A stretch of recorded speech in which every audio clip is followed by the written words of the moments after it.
Hello viewers, welcome to my Sumi's cooking and blog. যে যেখান থেকে আমার এই ভিডিওটা দেখতেছেন সবাইকে অনেক অনেক শুভেচ্ছা জানিয়ে আমার এই ভিডিওটি শেয়ার করতেছি। আজকে রান্না করবো কালো পাতা মাছের পাতুরি। তো এখানে আমি নিয়ে নিয়েছি গোটা সরিষা, তারপর পেঁয়াজ কুচি, কাঁচামরিচ, তারপর আদা কুচি আর রসুন কুচি। এটাকে আমি এখন ব্লেন্ড করে নেব একসাথে। তো ব্লেন্ডার মেশিনে দিয়ে দিলাম, এখন এটাকে ব্লেন্ড করে নেব। তো ব্লেন্ড করা হয়ে গেছে। তো এটা আমি এখন মশলা রেডি করব পাতুরি বানানোর জন্য। এখানে আমি 2 চামচ টক দই নিয়ে নিয়েছি। এটাকে এখন আমি ভালো করে ফেটে নেব, ভালো করে মিক্স করব। মিক্স করে তারপরে মধ্যে অন্য মশলাগুলো আমি অ্যাড করব। দিয়ে দিলাম হলুদ গুঁড়া আধা চামচ, মরিচ গুঁড়া আধা চামচ, জিরের গুঁড়া আধা চামচের চেয়ে কম দিয়ে ভালো করে মিশিয়ে নিলাম। দইয়ের সাথে একবারে ভালো করে মশলাগুলোকে মিশিয়ে নিতে হবে। তারপর অন্য মশলা দিয়ে দিলাম, এখানে দিয়ে দিলাম কাশ্মীরি চিলি গুঁড়া একটু কালার হওয়ার জন্য আধা চামচের চেয়ে কম। তারপর আমি এটা পেস্ট দিলাম যেটা আমি ব্লেন্ড করছি সরিষা দিয়ে, 2 চামচের মতো দিয়েছি এখানে। দিয়ে ভালো করে মিশিয়ে নিতে হবে মশলার সাথে। মিশিয়ে তারপর এখানে দিয়ে দিলাম সরিষার তেল দিয়ে তারপর আবার ভালো করে মিশিয়ে নিতে হবে। এই সব মশলাকে একসাথে ভালো করে মিশিয়ে নিব পাতুরি বানানোর জন্য। তো ভালো করে মেশাতে হবে। তারপর দিয়ে দিলাম লবণটা দিয়ে ভালো করে মিশিয়ে নেব মশলার সাথে। এক এক করে সব ইনগ্রিডিয়েন্টস একসাথে দিয়ে মেশাতে হবে। এখানে আমি 5 পিস কাতলা মাছ নিয়েছি। মাছকে ভালো করে ধুয়ে পরিষ্কার করে নিয়েছি। তারপর এখন আমি মশলার সাথে মিশিয়ে নেব মাছগুলোকে। ভালো করে মশলার সাথে মিশিয়ে কিছু সময়ের জন্য রাখতে হবে। তো আমি 1 ঘন্টার জন্য রাখবো। ভালো করে মাখতে হবে যাতে মশলাটা মাছের ভিতরে ঢুকে যায়। আর 1 ঘন্টার জন্য রাখবো, তাহলে মশলাগুলো মাছের ভিতরে ঢুকে যাবে। তো আমার মাখানো হয়ে গেছে মশলা। এখন আমি এটাকে রেখে দিয়েছি 1 ঘন্টার জন্য। 1 ঘন্টা পর আমি চলে আসলাম এটা রান্না করতে। তো একটা কলা পাতা নিয়ে আসি। কলা পাতাকে ভালো করে পরিষ্কার করে রাখতে হবে। তারপরে এটার মধ্যে আমি তেল দিয়ে দিলাম।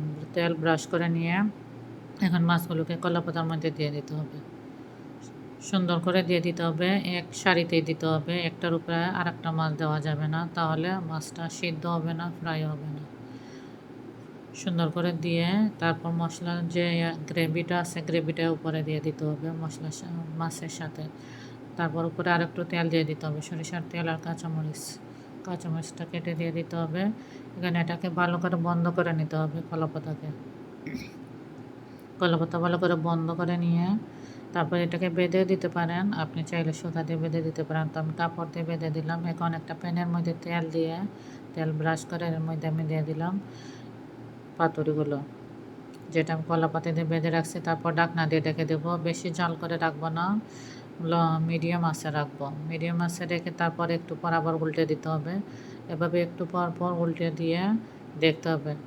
আর কলা পাতাটা একটু বেশি করে দিলে, 2 সেট করে দিলে ভালো হয়, তাহলে গ্রেভিটা বের হবে না, ভিতরে এটা মশলাটা থাকবে, সুন্দর করে এটা ফ্রাই হবে আর সিদ্ধ হবে। তো আমি আরেকবার উল্টে দেবো, এটাকে সুন্দর করে উল্টে দেব যাতে ছুটে না যায় আর ভেঙেও না যায়। আসলে সব খুব সাবধানে করতে হবে। আর এই প্রথম আমি কলাপাতায় মাছের পাতুরিটা বানাইছি, তো অনেক ভালো হয়েছে। কিন্তু কলাপাতাটা আর একটু সুন্দর করে দিলে আর একটু গ্রেভিটা বের না হতো না। এটা বের হয়ে গেছিলো যে গ্রেভিটা আমি দিছি, দেখেন একটু চামচ দিয়ে দেখছি যে এটা সিদ্ধ হয়েছে কিনা না। তো মাছটা সিদ্ধ হয়ে গেছে, অনেক টেস্টি হয়েছে, অনেক ভালো লাগে খেতে। এই প্রথম আমি বানালাম। তো ভিডিওটি আপনাদের কেমন লাগলো অবশ্যই একটু লাইক, শেয়ার, কমেন্টস করে জানাবেন কমেন্ট সেকশনে। আর আমার এই ভিডিওটি যদি ভালো লাগে তো অবশ্যই একটু শেয়ার করে দেবেন। আমার পেজে নতুন হলে পেজটা ফলো দিয়ে রাখবেন। আর যদি আপনারা ইউটিউব থেকে দেখে থাকেন তাহলে ভিডিওটি একটু সাবস্ক্রাইব করে দেবেন চ্যানেলটাকে। আর সবাই ভালো থাকবেন, এভাবে আমাকে সাপোর্ট করে যাবেন। যদি এই ভিডিওটি আপনারা ইউটিউব থেকে দেখে থাকেন তাহলে অবশ্যই সাবস্ক্রাইব করে রাখবেন এবং ফেসবুক পেজ থেকে দেখে থাকলে ফলো দিয়ে রাখবেন। ওকে, সবাই ভালো থাকবেন, সাবধানে থাকবেন। Tata, bye bye.